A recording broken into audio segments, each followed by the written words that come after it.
हिमालय की तलहटी में स्थित नेपाल के मधेश तराई भूभाग में सावन की एक रात हुआ मामूली झगड़ा किस तरह कुछ ही पलों में उग्र सांप्रदायिक आग में तब्दील हो गया, जिसने पूरे प्रदेश की शांति भंग कर दी। जुलाई 2026 के अंतिम दिनों की यह वारदात महज एक स्थानीय झड़प नहीं थी, बल्कि इसने नेपाल के वर्षों पुराने सामाजिक और राजनीतिक ढांचे पर बड़े सवाल खड़े कर दिए। सुनसरी के कप्तानगंज कस्बे से शुरू हुआ यह उपद्रव देखते ही देखते सिरहा, सलाही, धनुषा और सप्तरी जैसे सीमावर्ती इलाकों तक फैल गया।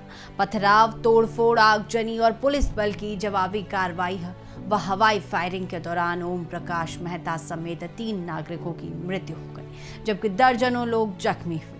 बिगड़ते माहौल पर काबू पाने के लिए प्रशासन को अनिश्चितकालीन कर्फ्यू लगाना, जगह जगह थल सेना की टुकड़ियां तैनात की गई और स्थिति की गंभीरता को देखते हुए प्रधानमंत्री बाल शाह ने जनता से सौहार्द बनाए रखने की भावुक अपील की।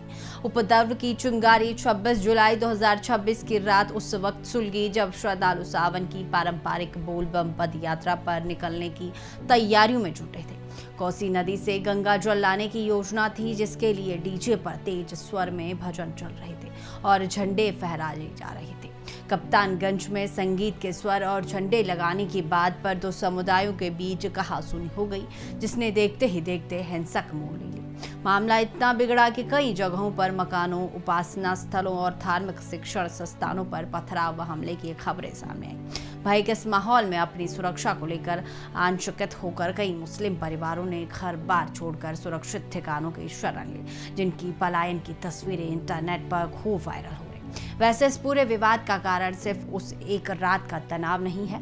नेपाल के विभिन्न सामाजिक व धार्मिक समूह लंबे समय से तराई इलाके में बिना कागजात रह रहे पाकिस्तानी, बांग्लादेशी और रोहिंग्या प्रवासियों की संख्या में बढ़ोतरी पर आपत्ति दर्ज कराते रहे।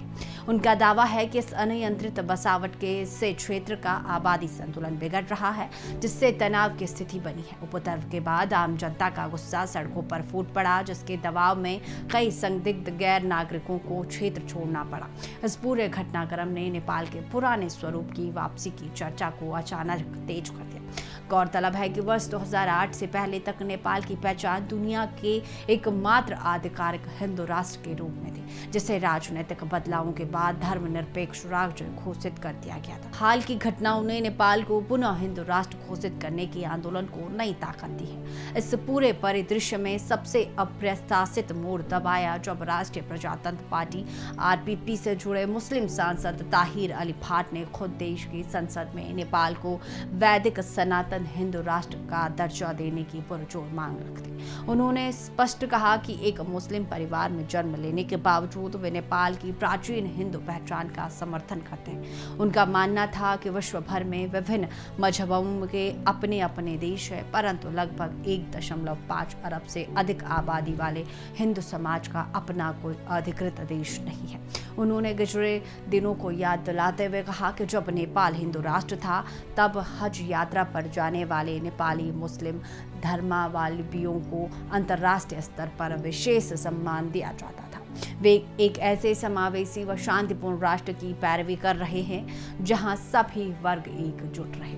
वर्तमान में मधेश तराई क्षेत्र में कर्फ्यू की वजह से कारोबारी प्रतिष्ठान और शैक्षणिक संस्थान पूरी तरह ठप पड़े हैं। वहीं दूसरी तरफ अवैध अप्रवासन की रोकथाम, नेपाल के पुनर्गठन और हिंदू राष्ट्र के प्रश्न पर देश भर में राजनीतिक बहस चरम पर है। यह पूरा मामला न सिर्फ कानून व्यवस्था और आबादी के संतुलन को लेकर नेपाल सरकार की परीक्षा ले रहा है, बल्कि दक्षिण एशियाई कूटनीति पर भी इसका असर दूरगामी देखने को मिल सकता है।